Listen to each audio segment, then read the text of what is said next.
Hello everybody, welcome back to this weird striker thing. My name is Zeus, welcome to the channel I guess. We're doing every single striker from season number 1, which looks like this. It was on the 4-2-4 formation, which didn't work out. Everyone scored the same amount of goals. This is why we switched to the 4-3-3 formation, which is what you use now. And we're going to try every single one. And when I say every single one, most of them, because we've already tried a few of them so far. We've already tried Tyrese Campbell, we've already tried Mikel Antonio and Patson Daka in this, but we've not tried the rest of them. The 16 other players that we have to do. This takes 2 hours each, by the way, so thanks for subscribing, I guess. This is going to be horrible for me, but we're going to start it in the only place I know where we should start it, which is at the beginning of this entire series, as we are going to pay the exact same amount as we had paid for each of them in season 1. They could be less now, I don't care, but we're going to pay for them exactly what we paid for them in season 1, and I'll just edit them over into the team. It's fine.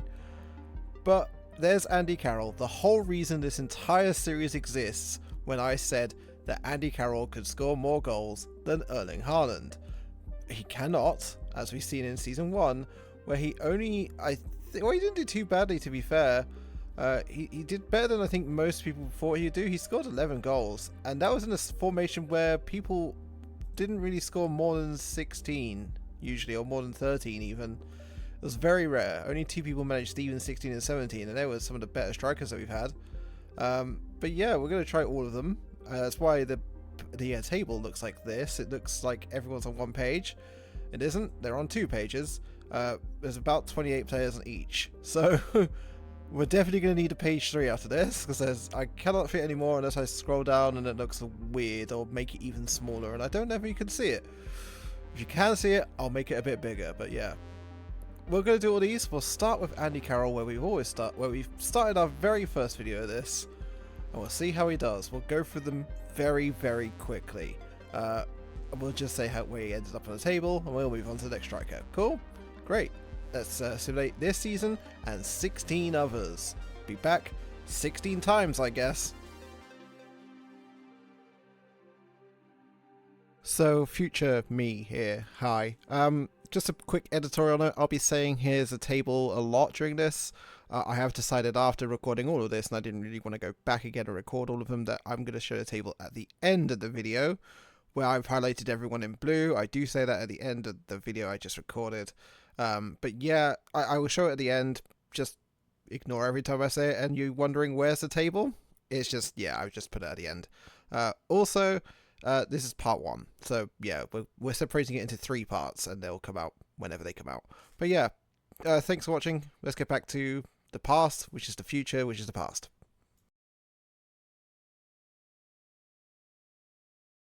And we're back. We're back at the end of the season, the first season of 16. As you can see, Andy Carroll has done not great. 33 games, 7 goals, 1 assist, 1 player in a match, and a 6.66 rating. Hail Satan.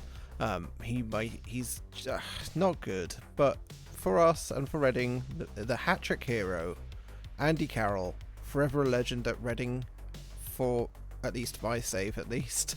What a guy. I guess it puts him here in the table. It literally puts him just above Quinn Sullivan and just below Yannick Vestergaard. Kind of a shame. It's less than he scored in season 1, but as an advanced forward he was never going to score as more. But yeah, there we are. Worse. Let's move on to the next guy, who I'm deciding to go for is Sékou Koïta, who is one of my very first suggestions. So let's go back to Sékou Koïta. So here we are again. I forgot to mention in the Andy Carroll video that we're just going to be using this 4-3-3 formation, which if you've tuned in before, you know that's the formation, but if you haven't, this is what we use. Now we have Sékou Koïta, who originally in our season 1 video cost £3.5 million from RB Salzburg. In this Save the Updated Transfer Base, he was a free agent, so we were able to get him for free. So technically we got him for less, but I'm going to go with the original price of £3.5 million. If you don't have the transfer updates, he probably would cost you about £3.5 million. So I'll keep it as is. And we'll play him throughout the entire season as the advanced forward, obviously. And we'll see how he does. My prediction? He's probably scoring more than 15. I probably should have said that for Andy Carroll. But let's go to the end of the season and see how Sékou Koïta does. This could be pretty good. And we're back at the end of the season. And as you can see, Sékou Koïta did really, really well. Despite not playing all the games, which is kind of interesting. 32 games, 18 goals, 3 assists, 3 player of the matches at a 7.08 rating. Which puts him here in the table, literally above Patson Daka and Armando Broja. So he joins Daka from last season of being an 18 goals. Not so bad. Let's move on to Zealand's favourite player, who now apparently plays in Australia, which I didn't know, but that's really cool. Raphael Lea'i. So here is Raphael Lea'i, the Solomon Islander, I guess. Zealand's favourite player, who now plays at Adelaide City in Australia, which is really cool. It'll be great to see if he does well in the A-League. Maybe it might mean that he can get some work permits and maybe come back to Europe, because he didn't really play a lot at Vedat Muriqi in Czechia, which is a shame, but he clearly scores a lot of goals, even for Henderson Eels, so he scored 80 and 43. That's insane. Originally in Season 1, he cost us nothing with a signing on fee of 5.25k. In this version, he came from Adelaide and cost us about £120,000, which is in between here. But yeah, he's going to be the advanced forward throughout the entirety of the season, as always, to do all the time. I don't think I should really keep saying it all the time, but I feel like to drill it on that he will be playing here as the advanced forward in that formation, as always. But yeah, Raphael Lea'i, last time he scored, how many goals he scored in Season 1? He scored 13 goals and had 10 assists in Season 1, so I'm hoping that he could do a lot better here. Let's simulate the entirety of the season, and let's find out if he does do better here. And we are back at the end of the season. We're back with the Raphael Lea'i save. I don't know why I said that. Mainly just because I've done other recordings today and my brain's just confuzzled. Erling Haaland's got 75 goals, and it's not why we're here. We're here to see Raphael Lea'i, who has improved in the ability stats. Good. Oh, he's only scored 7. Oh no. 38 games, 7 goals, 2 assists, 0 player of the matches, and a 6.65 rating. That's poor. That's really poor. I think he could score more in this formation. He's actually scored less in this formation than the last one. So weird. Okay, well, whatever. Let's put him on the table and see where he puts him. Or where we put him even. With 38 games, 7 goals, 2 assists, and a 0 player of the matches, and a 6.65 rating. Puts him here. I think it's below Andy Carroll by average rating, which is, I guess. It's better than Quinn Sullivan. Let's move on to Dominic Calvert-Lewin. So, Dominic Calvert-Lewin, DCL, whatever you want to call him, the injury guy, who we brought in Season 1 for £50 million, plays as a target forward, and only got beaten by Tyrese Campbell, who this season, or when we tried him, did quite well, getting 21 goals for himself. It's not so bad. But how many goals could Calvert-Lewin score? Well, he looks like this. He looks very decent. He's not an advanced forward. He is more of a target forward. So this could be in the downfall of him. And his current ability and potential abilities are here. 150 current, potential 163. So he could do well. He might not. Who knows? Maybe this is all foreshadowing when he gets first place and actually beats Erling Haaland. Maybe. I don't know. But let's simulate this season. And what I'm actually going to do is I'm going to put the entirety of the table from page 1 and page 2 with all the players from Season 1 on it, and you can have a look at where everyone is, just in one go. So I don't have to keep doing that every 5 seconds, so that'll be good. And you can also see when I recorded all of this, so that'll be fun. I'm making sure I record all of this after the Saturday I recorded stuff, so I'm basically doing this in the evenings of when I have some time. So yeah, there's 16 players. I'm 4 in right now. It's taken me 2 hours each, so good luck with the maths on that. But yeah, let's submit the season and see what it does. Oh, wow. Okay, well, we're back at the end of the season, and this wasn't the original page I came into.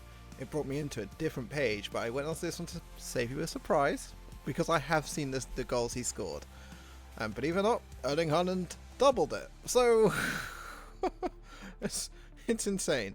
But yeah, as you see, Erling Haaland scored 69, and the reason I'm on this screen and not the original one is because the original one actually showed how many goals he scored, which was this. Erling Haaland got 50 in the Premier League, 5-0, and Dominic Calvert-Lewin got 23. 23, which isn't bad. That's pretty damn good. I think it's more than last time he got. But yeah, 32 games, 23 goals, 5 assists, 1 player match, and a 7.22 rating, which I believe puts him second, which means he beat Tyrese Campbell. Oh my god, he got revenge on Tyrese Campbell. But 32 games, 23 goals, 5 assists, 1 player match, 7.22 rating puts him here. Double checking. Yeah, puts him second. Fucking wow. We'll show you at the end of the video, but it puts him second. Just trust me on that one for now. Next up, Vedat Muriqi. We did this in season 1. It was the last season 1 video, so we may as well do it. 5th? Question mark? Sure, let's move on to Vedat Muriqi. So, Vedat Muriqi, the guy that we bought in season 1 for, I believe, 15 million? Yeah, no, 16 million, sorry. Who scored 13 goals and was the last person we did because I thought, yeah, these guys are scoring the same amount of goals. We'll move on to season 2 in a new formation. So I think this is the last guy. I could be completely wrong though. I don't know, but we'll see. Vedat Muriqi cost 60 million. I bought him in for 60 million, even though we could have paid a lot less for him. It was like 12 million or something we could have paid for him, but 60 million is what we've gone for, the original amount. And we'll see how he does. The advanced forward up here. This is what he looks like. He looks okay for a 29-year-old. He's not got the pace, but apart from that, he looks alright. His current ability is this. 141 with a potential 144. Apparently he scored 20 goals for Mallorca in his 51 games, so who knows how much he'll score. Hopefully more than 13. But let's simulate this season and see how Vedat Muriqi does, and then we'll find out, I guess. So we'll be back shortly again. And we're back at the end of that season, and Erling Haaland has scored 70 goals. That's insane. But how did Vedat Muriqi do? Well, he's improved. Always a good sign. He's 19 in 35. That's a lot better than it was last time. It's a lot better than 13. But 19 in 35, 2 assists, 2 player match, and 7.09 rating. That's not going to do too badly in the table, but we'll have a look at that at the end of the video. Actually, we'll have a look at that at the midway point, and we'll see where everyone is at the midway point. But Vedat Muriqi, 35 games, 19 goals, 2 assists, 2 player matches, and a 7.09 rating. It's not half bad. Let's move on to the next one. I've not really decided what the next one is yet, but I think it should be, just now looking at it, we should do Asier Villalibre, the luchador. Why not? Hola, I guess, to the luchador. So, Asier Villalibre, a guy who I believe in season 1 we bought for 2.4 million, and I believe didn't score any goals. I think it was like 2 or 3. But we are trying him again in this season, season 2. We got him in again for 2.4 million pounds. He's got a weird shirt on apparently. Yeah, 2.4 million pounds is what we got him in for. He costs a bit more than that, doubled the price to be fair, but we have to stick to the original, right? How many goals do I think he's going to score? In this 4-3-3? 13. I think about 13. Should we simulate the season though? Let's simulate it. Let's simulate it and let's see what we get. Probably 13 goals. You watch. And we're back at the end of the season, and as you can see, the luchador has done very well.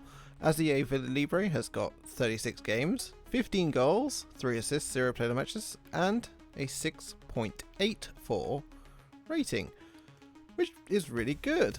But let's have a quick review of where everyone is placed right now.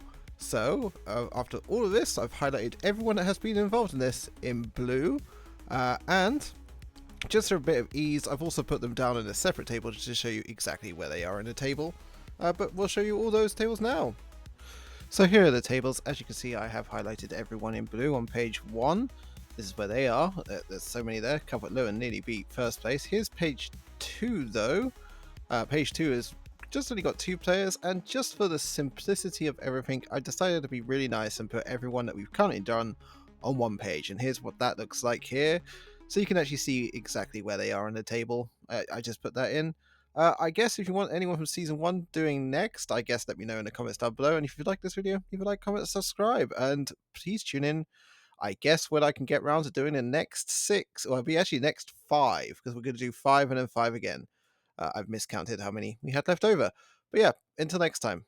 Bye for now. Thanks for watching.